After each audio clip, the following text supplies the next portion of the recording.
My name is Marcus, and this happened about 2 years ago when I was living in a small apartment complex just outside Denver. I'd moved in after landing my first full-time job out of college. Nothing fancy, just a modest one-bedroom unit on the second floor of a 3-story building. Rent was affordable, and the place had decent insulation, which mattered in the Colorado winters. I liked it there at first. The building had this cozy charm to it. Lots of young professionals like myself, some older folks too, and the occasional college student from the nearby community college. Everyone kept to themselves mostly, which I liked. No loud parties, no weird smells in the hallway, and nobody playing music at 3 a.m. It was quiet, peaceful, except for the guy in apartment 3B. I didn't know much about him. His name was Kevin, I think. Mid-40s, balding, always wore the same ratty brown hoodie and these old sweatpants that looked like they hadn't been washed in weeks. He lived directly above me, and while I never actually saw him that often, I heard him constantly. Every single night, around 1 a.m., I'd start hearing him walk around. Not just a few footsteps to grab water or something, I mean pacing. Hours of it, back and forth, heavy-footed like he was wearing boots. I could follow the sound with my eyes, from his kitchen to the hallway, then to his bedroom, and back again. It was weird, sure, but I just figured he was some insomniac with anxiety or something. But then it started getting worse. It was around late November when I heard something new. The pacing was still there, but now he was talking, or rather muttering, low, almost growling under his breath. I couldn't make out words, not really, but it was aggressive, constant, like a one-sided argument. At first I thought maybe he was just on the phone. People have weird late-night habits, but this was every night, and it got louder over time. I brought it up to the property manager once, just casually. She looked a little uncomfortable, but told me she'd talk to him. A week passed, nothing changed. Then one night I woke up to this bang above me, not like something fell, like furniture being thrown. Then came this dragging sound, heavy and slow, like something being pulled across the floor. I sat up in bed, heart racing, just listening. After a few seconds, silence, then footsteps, right above my bedroom. I didn't sleep the rest of that night. The next morning, I saw him for the first time in weeks. Kevin was standing in the lobby, just staring at the wall-mounted bulletin board, unmoving. I gave him a nod as I walked by, and he slowly turned and looked at me. His eyes, I don't even know how to explain it. They looked like they hadn't seen daylight in years, sunken in like he hadn't slept in forever. But what really unsettled me was the way he smiled at me. It was forced, stretched across his face like a bad mask, not a polite smile, more like someone pretending they remembered how to be human. That's when I started looking him up. I couldn't find any real information. No social media, no LinkedIn, not even a mention in White Pages. I asked one of my neighbors about him, an older guy named Jeff who lived across the hall from Kevin. Jeff just shook his head and said, "He keeps to himself. Been here longer than I have." That wasn't reassuring. I tried to convince myself it was nothing. Maybe Kevin was just eccentric, maybe a war vet, PTSD, something sad but harmless. But that all changed about a week later. I was getting ready for bed when I realized I hadn't taken the trash out. The dumpsters were out back behind the building, so I grabbed the bag and headed down the stairs. As I turned the corner to exit the back door, I stopped in my tracks. Kevin was standing there, in the snow, barefoot. He was facing the dumpster, but not doing anything, just standing. His hands hung limply at his sides, and his head was tilted back slightly, like he was staring at the sky, but it was pitch dark out, snow falling lightly, and the wind was freezing. I felt paralyzed.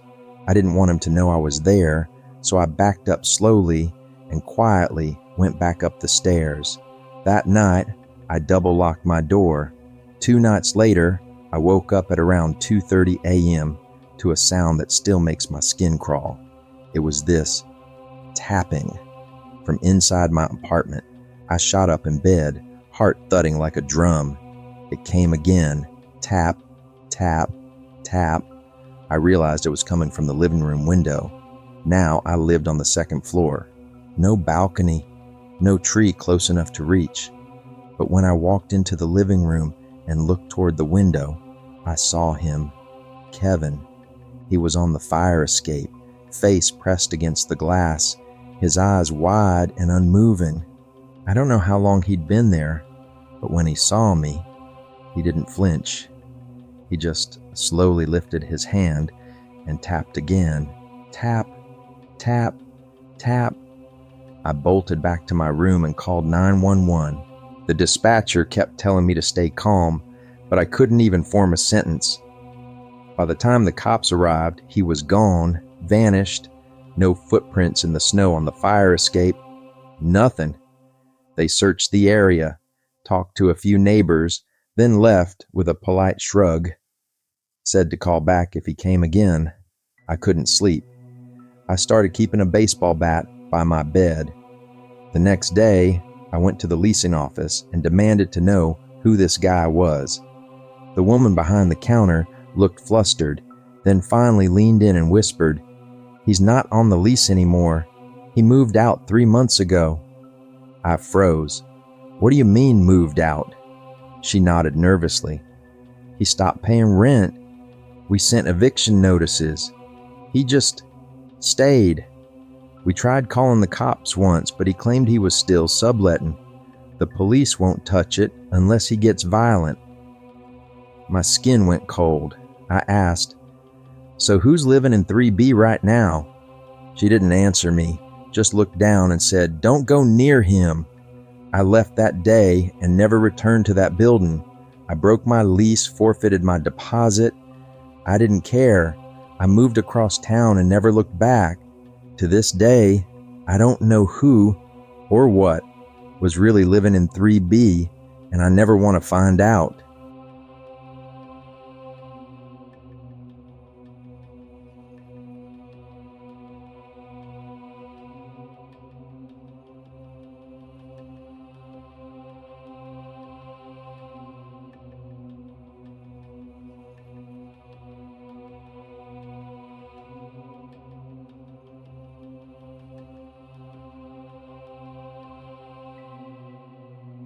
This story doesn't technically belong to me.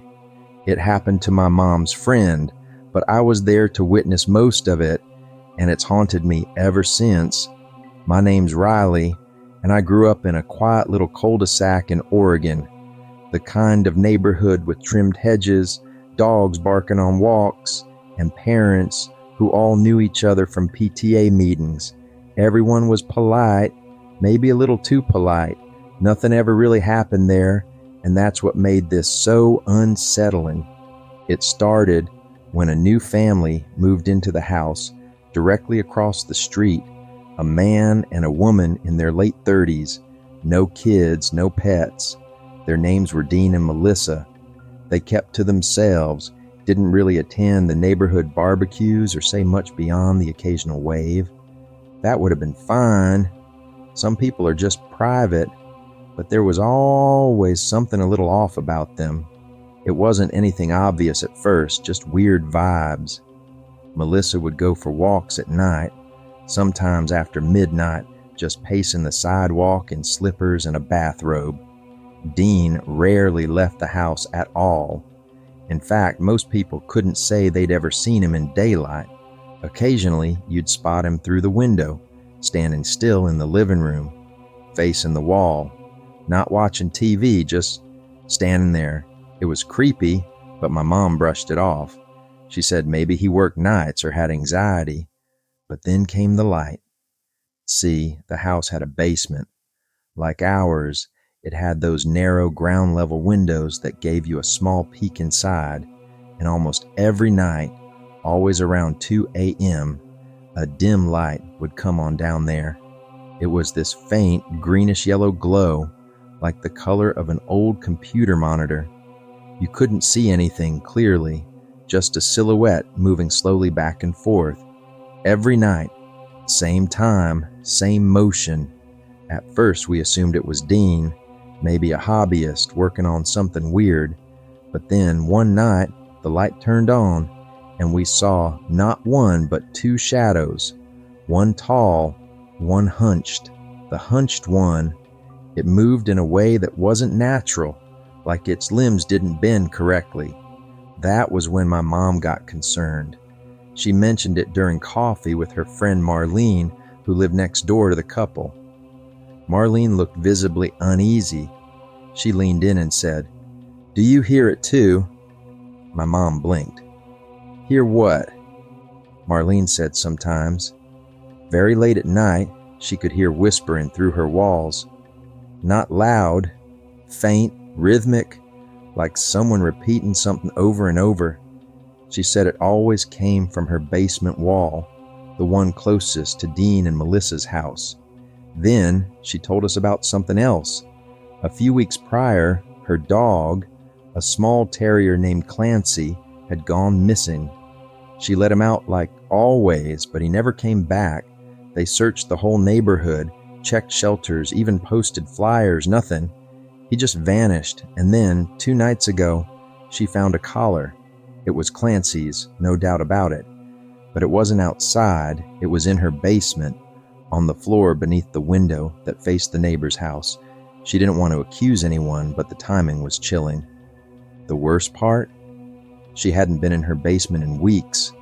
At that point, my mom didn't know what to do.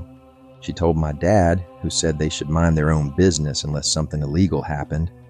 But my mom couldn't let it go. She started watching the house. Every night, from the upstairs bedroom window, I'd sometimes join her. That greenish light came on every night like clockwork, until it didn't. One night, we waited and waited, but the light never came on. No movement, no shadows, nothing. The next night, same thing. And then the next. We thought maybe they'd moved out.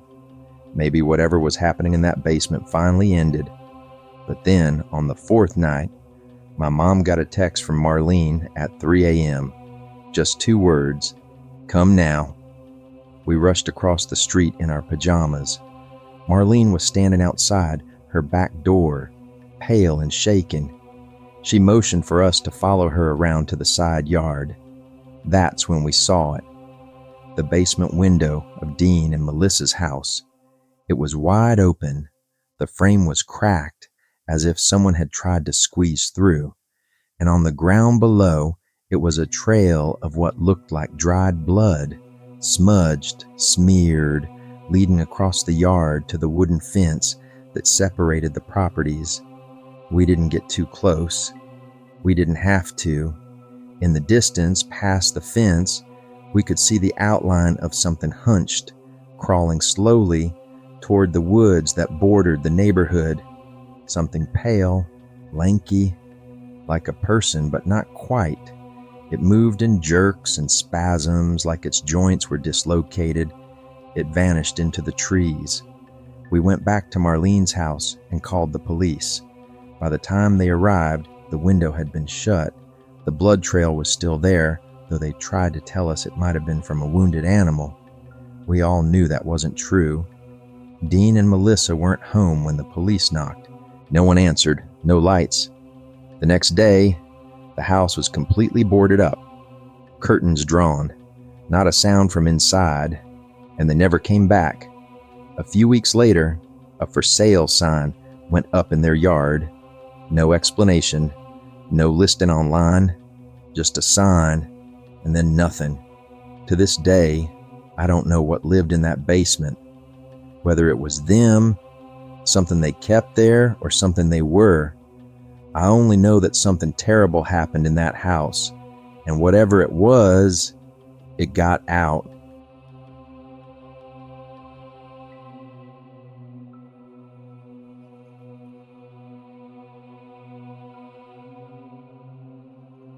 My name is Jonah, and this happened a few years ago when I moved to a quiet part of upstate New York. I was dealing with a pretty rough period in my life, a messy breakup, job burnout, and the kind of stress that keeps you awake at night, staring at the ceiling. I needed change, so I packed up everything and rented a little 2-story house on a sleepy street in a town no one had ever heard of. At first, it was perfect. The air was crisp, the town was small, and my nearest neighbors were a middle-aged couple who seemed friendly enough. I never caught their names. I think they introduced themselves when I first moved in, but I was too overwhelmed to remember. He was bald and tall, always wore a tucked-in shirt and jeans. She had this long, straw-colored hair and always wore a sundress, no matter the weather. They were polite, quiet, waved when I passed. The kind of people you hope for when moving in next door, but it didn't stay that way. The first odd thing happened about a month after I moved in. I came home from grocery shopping and noticed a small object sitting on my front steps. A tiny plastic soldier, the kind kids play with, just lying there propped upright against the door frame. I don't have kids. I don't know anyone in the neighborhood who does. I thought maybe it was a prank, so I just tossed it. 2 days later, another one appeared. This one was in my mailbox. I thought it was weird, but maybe a neighborhood kid was screwing with me. Then they started showing up inside my house. I found one on the windowsill of my kitchen, another on the floor in my bedroom, always standing, always facing me. At that point, I checked all my doors, windows, locks, everything. I even installed a cheap security camera at the front door. Nothing. No footage of anyone coming in or out. No signs of a break-in, but the soldiers kept appearing. Then one day, I came home from work and saw something that still gives me chills.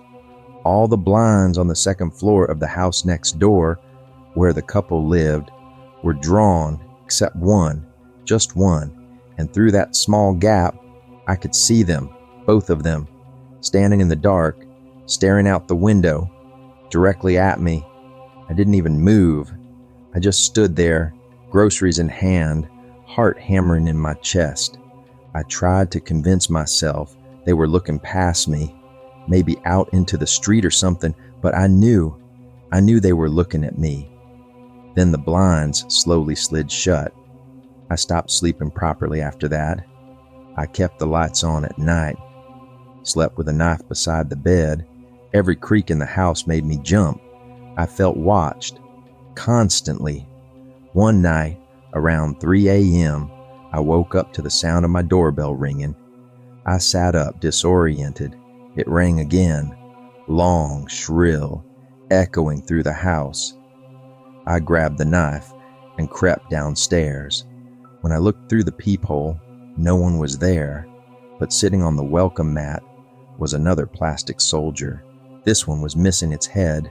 I lost it. I stormed over to the neighbor's house in the morning and pounded on the door. I wanted answers. I wanted to know if they'd seen anything, if they knew what was going on. The wife answered, smiling like nothing was wrong. When I asked her if she'd seen anyone near my house, she said, "Oh, I don't think so. But you've been up late a lot lately, haven't you?" My stomach dropped. I asked what she meant, and she just tilted her head and said, "We hear your footsteps sometimes. Up and down, over and over. You must be stressed." She smiled again and closed the door. I didn't sleep at all that night. My body was on fire with adrenaline. I kept checking my windows, waiting to see someone peeking in. I thought about calling the police, but what could I say? My neighbors are acting weird and someone left a toy on my porch. Then came the final straw. A few nights later, I woke up to the sound of footsteps inside my house. Not heavy, not loud, just soft, deliberate steps, like bare feet moving across hard wood. My bedroom door was cracked open just a sliver, and I could see the hallway, bathed in the orange glow of the street lamp outside. And then I saw them, two silhouettes, one tall, one shorter, standing just beyond the doorway, silent, still. I didn't move. I could barely breathe. For what felt like an eternity, they didn't move either. Then the taller one took a step closer. I lunged out of bed and slammed the door shut, locking it, screaming at the top of my lungs. I heard footsteps retreating, the front door opening, then slamming shut. I called the police. They searched the house and found nothing. No sign of forced entry, no fingerprints, nothing stolen. But they believed me, or at least acted like they did. They recommended a security system, better locks, all the usual. But that wasn't enough. I moved out 2 days later. I left behind furniture, kitchenware, everything that couldn't fit in my car. I didn't care. I just drove. And I didn't stop until I was 5 hours away in a different state. I've never gone back, but sometimes in the middle of the night, I wake up and check the corners of the room. I listen for footsteps. I make sure every door is locked because I still don't know how they got in or if they ever really left.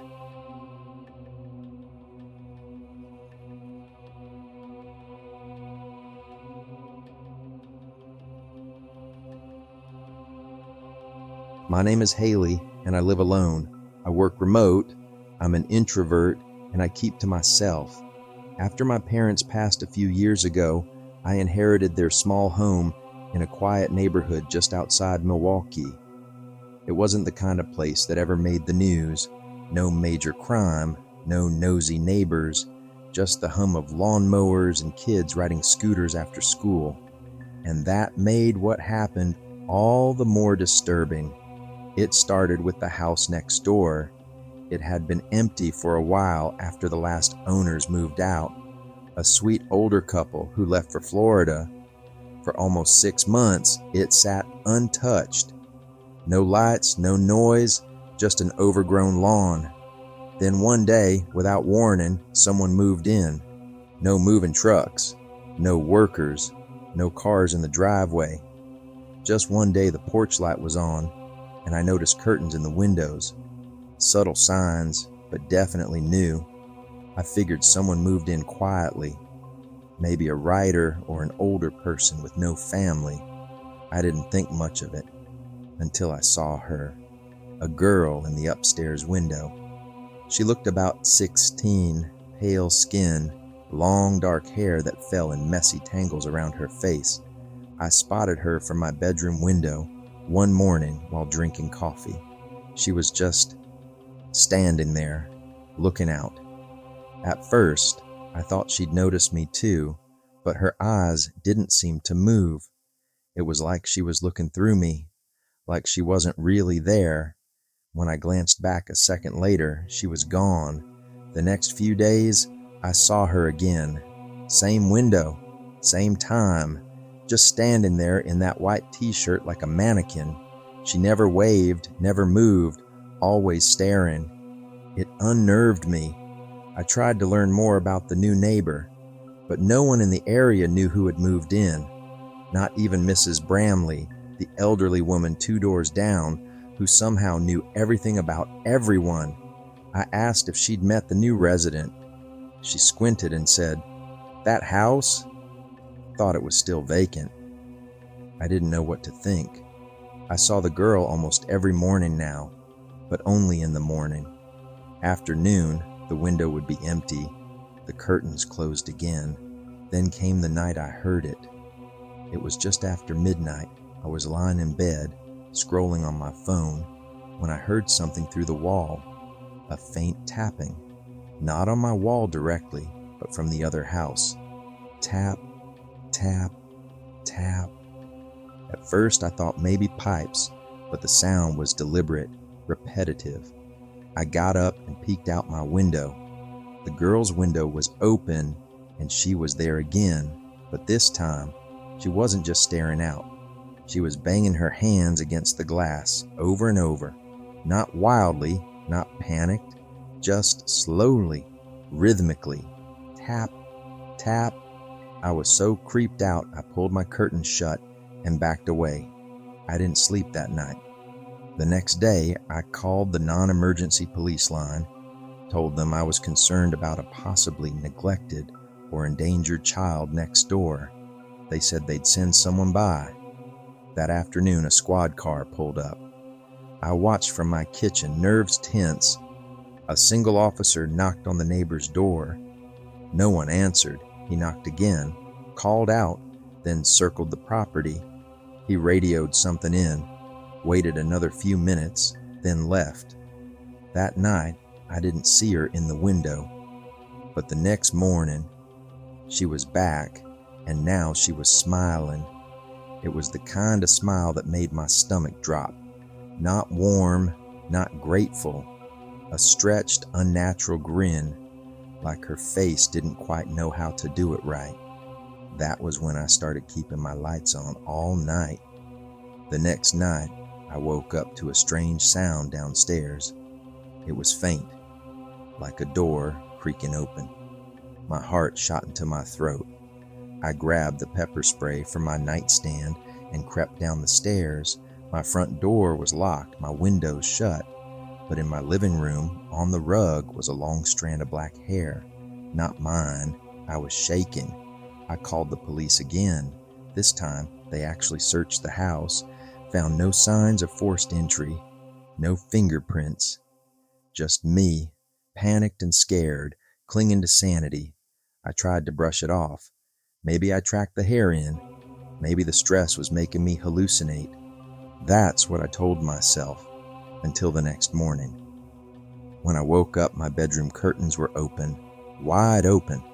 I always shut them before bed, always. And across the street, in the second floor window of the house next door, she was there again, waving. That was it. I broke my lease and moved into a friend's spare room until I could figure out something more permanent. Weeks later, I looked up the property online out of morbid curiosity. According to public records, no one had bought the house. It was still listed as vacant, and it had been since the elderly couple moved out, which means, who the hell was that girl?